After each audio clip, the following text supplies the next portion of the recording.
शाम का समय था। सर्दियों के दिन, ठंडी हवा और आसमान में घना कोहरा छाया हुआ था। राहुल, एक युवक जो अपने ऑफिस से देरी से निकला, गांव लौटने के लिए आखिरी बस पकड़ने के लिए भागा। बस स्टैंड पर पहुंचते ही उसने देखा कि वहां एक पुरानी जर्जर बस खड़ी है। वह जल्दी से उसमें चढ़ गया। बस लगभग खाली थी, सिर्फ 3-4 लोग ही बैठे थे। ड्राइवर और कंडक्टर भी अजीब से लग रहे थे। बस के अंदर अजीब सी बू आ रही थी, जैसे कोई चीज सड़ रही हो। लेकिन राहुल ने इस पर ज्यादा ध्यान नहीं दिया और अपनी सीट पर बैठ गया। बस धीरे धीरे चलने लगी। राहुल खिड़की से बाहर देखने की कोशिश कर रहा था, लेकिन घने कोहरे के कारण कुछ भी साफ नहीं दिख रहा था। तभी उसने महसूस किया कि बस के अंदर कुछ अजीब सी हरकत हो रही है। कुछ देर बाद एक बूढ़ा आदमी जो राहुल के पास बैठा था, अचानक गायब हो गया।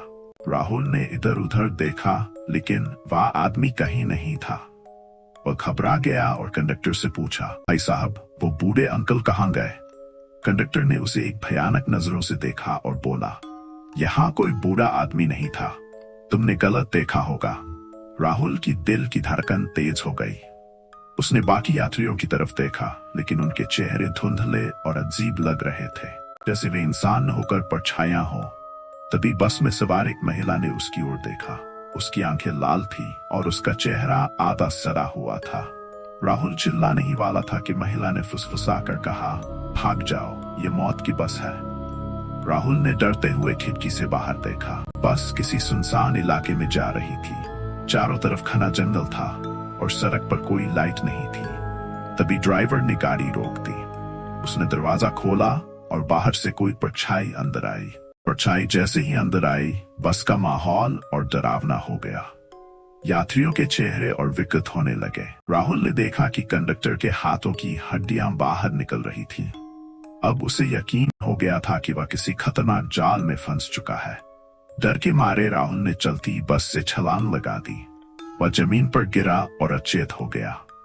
जब उसकी आंख खुली तो वह अस्पताल में था। डॉक्टर ने बताया कि वह एक एक्सीडेंट का शिकार हुआ था। लेकिन हैरानी की बात यह थी कि जिस बस में वह सवार था, वह 10 साल पहले ही एक खाई में गिरकर जल चुकी थी। उसमें सवार सभी यात्रियों की मौत हो चुकी थी। राहुल यह सुनकर सन्न रह गया।